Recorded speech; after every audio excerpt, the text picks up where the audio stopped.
out awkwardly. Also, we are playing around with our camera situation, so if you're someone watching on YouTube or if you see any of the clips, we either get fuzzy video and everything looks even Stevens, or we get like better high quality and my face is like washed out. Like I have makeup on, you can't even tell. So we're figuring it out. We'll figure it out. Today is Tarot Tuesday. We're gonna draw 2 different cards. And the first one, I like to reflect it basically on life and business and maybe where I'm at and personally and how it relates to like the journey of growing your business. And then draw 2, I tried to relate a little bit more so to like brows and a brow journey and things like that. So I'm going to draw from the same card deck that I always draw from, the Modern Witch Tarot deck. I love her. She's so gorgeous. Gorgy. I should leave a poll and have you guys tell me what your favorite ones are. I always love tarot card decks. They just have like the prettiest like designs and anyways, I digress. Happy to have you guys back. I am overwhelmed and overjoyed with the amount of support I've gotten on the pod so far, and I just can't thank you enough. So thank you. I hope you're enjoying these kind of bonus, more fun episodes. I know that my Thursday episodes are a little bit more thick. So meaty, juicy with education. So it's a little more fun. So I'm gonna do things different than last time. I think I just like randomly pulled from the top. I did not shuffle today because I did just randomly pull them from the top and then shove them back in there, but they were shuffled like a handful of times. So I'm going to pull the top off and do it a couple times. I'm just going to shuffle that way. Like, I don't even, like, you can't even see it in the video, which is hilarious. So sorry, guys. I need to figure out my angles better. Okay. Pulled a random card. And it is Page of Cups. Page of Cups. Hopefully I think it's trying. I don't think the camera will ever be our friend here. At least our audio's good, right? Last week on Tarot Tuesday, I actually opened to like the exact page. It was so cool. We are not having the same mysticism this time. I was trying to think of a fun word for that. Okay, Page of Cups, found it. Okay, second or third is not bad, you know. Page of Cups. What's that? A surprising little fish poking its head up from her cup. Something or someone unexpected is coming your way, and it's going to affect your emotions pretty wildly. Maybe you've been hit by a wave of inspiration, or you've stumbled upon a brand new friend. Whatever it is, it's a tidal wave of feelings. Don't be afraid to just wade in. I feel like that just relates to the pod, honestly, like where I'm at, and I feel like in this stage, last year, around this time, I was building and creating, and then I spent, the latter half, not necessarily not creating, but I was definitely working more or less on community and connection, and coming in, sorry if you can hear my dogs barking, there's only so much I can do about it. He's a wild one. Anyway, so I feel like coming into this new year, there's so many connections that I've made, and so like, new friends and the new connections, I have been so emotional about it because there's like so much more, not more, I guess that's a bad way to say it. I don't mean it like that. There's just been like a different array of support, and it's been so fun, and like just growing my SD community or beauty professional community of friends and colleagues and everything that's just kind of stumbled and grown, and then into the podcast, like the support that's come from this too. So that's a really fun one. I'm definitely very much so emotional. I think I said that at the beginning, like overwhelmed, overjoyed. So that's funny that that's the first card, because I do feel like that relates so much to the current circumstances that I'm in right now with my life. And I think that the Page of Cups is maybe for like good reflection. Like, look at how far you've come, look at who you've connected with. I think that being like a solopreneur or a sole proprietor, whatever you want to call an entrepreneur, like unless you have a team, it can be kind of lonely. And like whether you work in a salon suite or you work in your own like suite where you're not with anybody else, you handle like everything, there's nobody else really working with you, like it's a lot to deal with. And I think it catches up to you. So the fact that we have social media in different ways and like events and things like that to meet other professionals at is really fun. And I think it helps pull you out of that solitude that kind of is forced upon us if we choose that route of our career. So it's fun that we have options and ways to build our community and have that connectivity with those people that truly understand like our thing. You know, I feel like you can talk to your friends and family about, you know, aesthetics or cosmetology, brows, skin, whatever it is, and it's just not the same. And it feels more boring, I guess, to not only them but you, because like if they're not getting it and they're not excited like you are, it's not as fun. Whereas when you talk to like your brow friends about a new brow service or what their opinion on, it's like everyone's equally fired up to share their like expertise or their opinion or whatever. Like we're all on the same page, which is so much fun. So I think that that's something to be said too. Okay, next card. Oh, this one's so pretty. Oh, cups, cups, cups. Ace of Cups. Oh my god, it's so pretty. These cards are so cute. I like that it's all about cups this time. I wonder what that means. I had a client come in and ask if I was getting into like psychic readings because she had heard about Tarot Tuesday, and I was like, "Oh, no, I'm just doing it for my podcast. I just thought it'd be fun." And she was like, "Oh," so I just thought that was funny. Okay, Ace of Cups. Something beautiful and full of love has just begun. Your cup is so full it spills out into a pool below. You feel yourself filled with radiant positivity, happiness, and joy. Be receptive. You've been blessed with life-giving love, so welcome all your new endeavors. Okay, cute. These, like, honestly, I feel like these, like, just rolled one into the other. Now, I do feel like I think these connect too well. Like, I think that these are, like, just rolling off the same thing for life and everything that I'm going through, and I need to channel a little bit of a brow card, okay? We're channeling too much of the same energy. So, we want something related to brows. That's embarrassing. I'm getting too comfortable on this podcast, guys. Okay. We're pulling a different one. 10 of Pentacles. Oh my god, there's little dogs. Oh my god, so cute. 10 of Pentacles. 10 of Pentacles. I keep trying to open to like the exact same page like I did. It's not working, but if only. Okay. 10 of Pentacles. Everything in your life is coming together magically. No more stress-filled nights worrying about money or rent or your job. You've done the work required to create some stability. Your home is full of love, satisfaction, and comforts. There's no need to do anything drastic or radical, believe it or not. You found some peace. Allow yourself to welcome it in. I'm not gonna lie to you guys, a lot of these cards feel personal. And I think that's a big thing when it comes to tarot, is I think that when you read into it, like, it's so easy to correlate to yourself.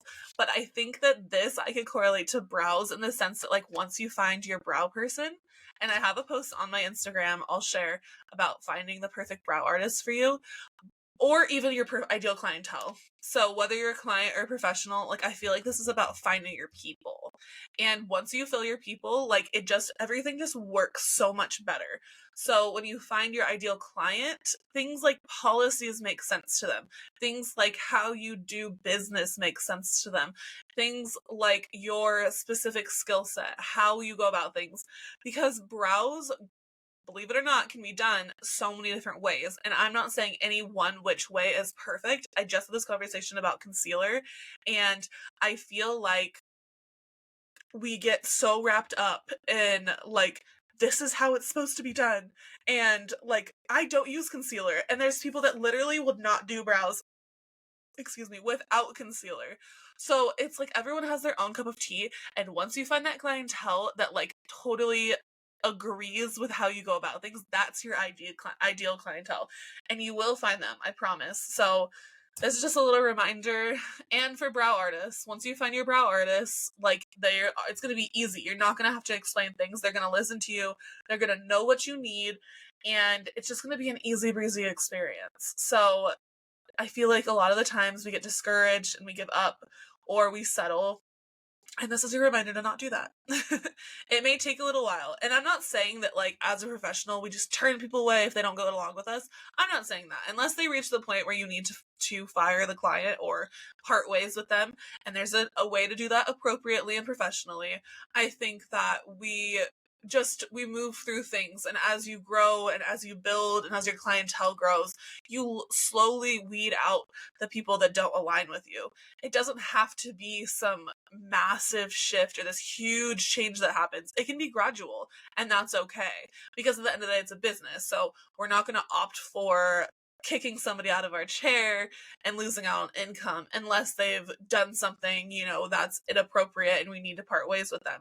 So we can do it in a way where we're still making enough income, we're still doing okay, but we're building, and slowly you're enforcing those policies and you're enforcing those boundaries, and you're just whittling away the people that don't align with you and making way for the people that do. That was so much fun.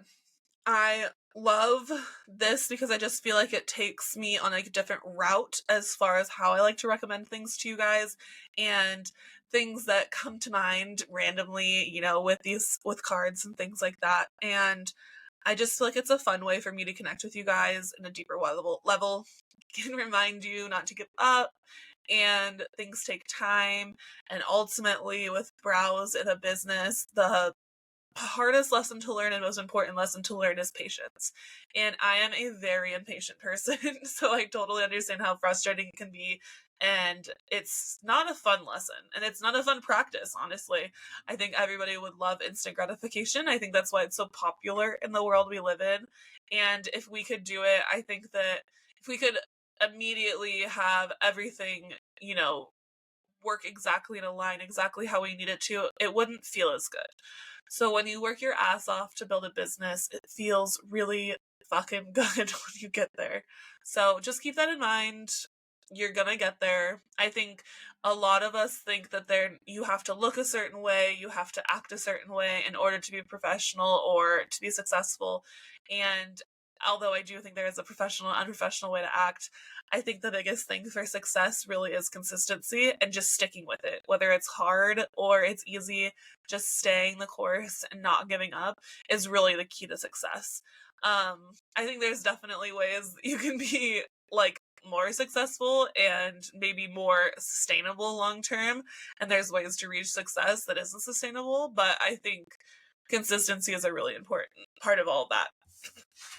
Really quickly, I just want to go over events that I have coming up. So April 7th at the Sweet Spot in Slow, I will be teaching brow lamination alongside Emily, the owner of the Sweet Spot, and the Brow Fox, our sponsor. And our Brow Fox Beauty, she's the Brow Fox Beauty. And we are so excited. There's going to be limited spots. Learn from 2 instructors who have their own ways of doing things, which is really fun to get 2 different perspectives. You can network with other brow artists in the area. Come see and meet me in person. I would love that.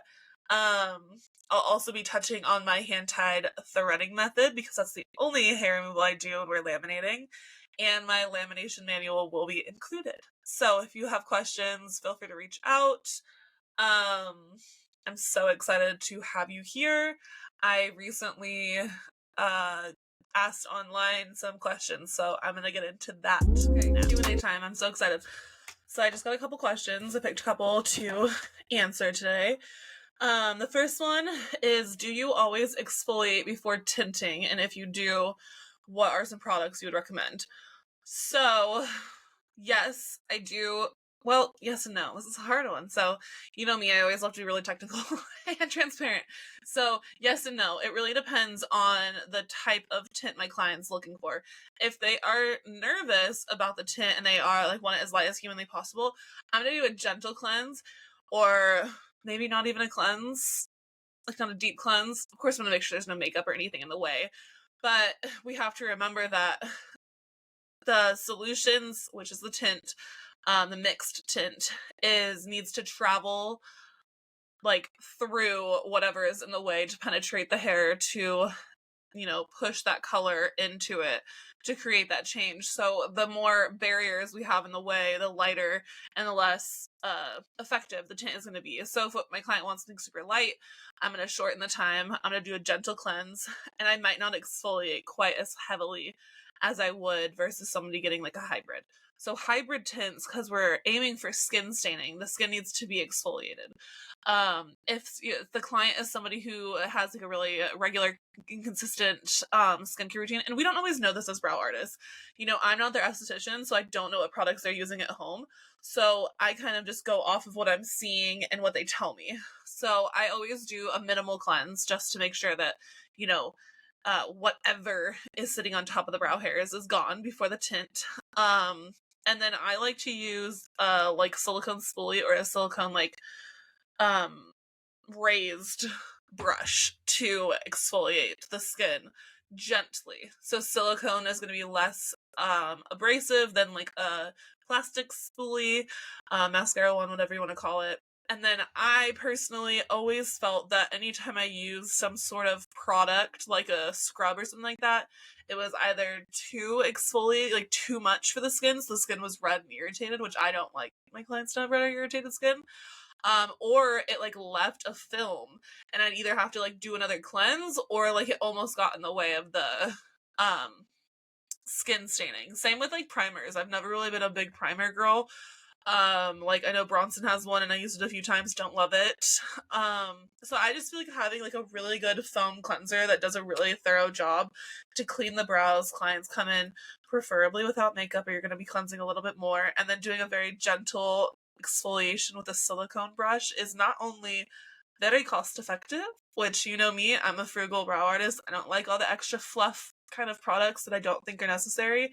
And the other thing is that cleanliness is going to be achieved better with a cleanser than it is going to be achieved with something that's physical. So an exfoliant, and I don't know many artists that use a chemical exfoliant. I personally don't, for like pre-tint. So, and then like when you're tinting with lamination, like the exfoliant would essentially be the products that we're using leading up to it. So aside from just making sure that no solutions are left on the brows are pretty much prepped for tint. So not talking in that sense, talking in just like a generic tint sense, I think that just a deep cleanse with a good foam cleanser, and then that silicone brush, if we want to go a little bit further, is good for the hairs. The skin itself really doesn't need abrasiveness, because remember, abrasiveness is really just rubbing off the surface. So, we really need the cleansing. The abrasive exfoliation is not enough by itself. So I think the cleansing is definitely the more important part. Now, that is my opinion, and also what I have experienced personally behind the chair. Question 2. How to transition into education, or how to successfully transition into education and educating. I will say I am still, I don't want to say transition, but I think I'm going into year 2 of giving like full-time commitment. So my recommendation is to switch gears as far as who you're talking to. When you're position yourself as the educator that you want to be, the educator and expert that you are. So you kind of stop talking to clients and start talking to other beauty professionals. So you're going to be talking about, common issues that you see with clients, common issues you see with business, and different things like that. Basically, you're wanting to show other professionals how successful they can be. You're exuding that confidence. You're making your position known. You are successful in your own sense. So I think that you do need to feel confident in your position, and have a stance, and feel really, really, really confident in answering any questions. I know that when I was first starting out, sometimes I was like, oh shit, what would I do in that situation? And, it takes a little bit of time to find your rhythm. And your teaching style. I think everybody's teaching styles are a little bit different. And I think the other thing is that you kind of have to find your niche and your position when it comes to teaching. There's a lot of different educators out there. and you need to know your secret sauce, know why you stand out and what you're here to offer. I started out with my hand-tied threading method because I saw a lack in the industry. I'm so sad that there's not, like, all I heard in the treatment room was like the poor experiences that my clients had previously had with threading, and I was like, they just didn't get trained right. They just need better training. They just need to know these tips that I know, and now I'm sharing that with others. With lamination, I saw a lack of science. Like, just talking, I felt like there was so many people just following blindly brands. So I created my training first. That included the manual, and now I sell my manual so that people can, unlock from that being binded to a specific brand in their timing cards that they give you. We want to know really what's going on. So I think that once you carve out your secret sauce, then you know how to position yourself to other professionals and talk about it all the time.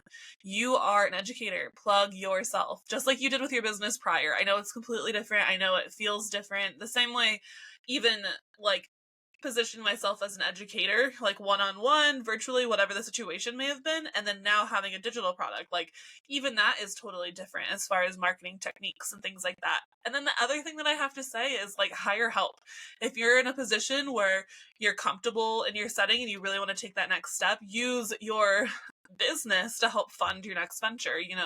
The business is all encapsulated and all umbrelled in the same thing, so use whatever resources you have at your disposal to help elevate and level up as an educator. So that's just my 2 cents. Thank you guys so much for sending in these questions. If you have any further questions or want more details, feel free to reach out to me. I'll be doing this Q&A with Tarot Tuesday. So that wraps that up. Thank you so much for listening. I will be back next Thursday. We are going to be covering hydrators versus bond builders. So we're going to get a little sciencey at you. Very excited about that episode and all that it entails. If you have questions about it, feel free to reach out to me. Where can you do that? Let's go over it. You can find me and the podcast on Instagram. The podcast is at Browducation, just like the title. And my Instagram is at the.eyebrow.goddess. The same on TikTok, at the.eyebrow.goddess. You can find everything you want to know on our website, my website, www.theeyebrowgoddess.com. And I am open to questions, comments, or whatever via IG. Send me a DM. Follow along, follow us, share it, subscribe, do all of the things. I'm so thankful and grateful that you are here. And I hope you have a wonderful rest of your week. Catch up on all the podcasts. You can also find us at YouTube for videos if you are somebody who likes to watch the podcast and not just listen, and that is Browducation. So thanks again for being here. I'll see you next week. Hey, it's Emily here from Browfox Beauty. I'm so proud to be sponsoring this episode of Browducation.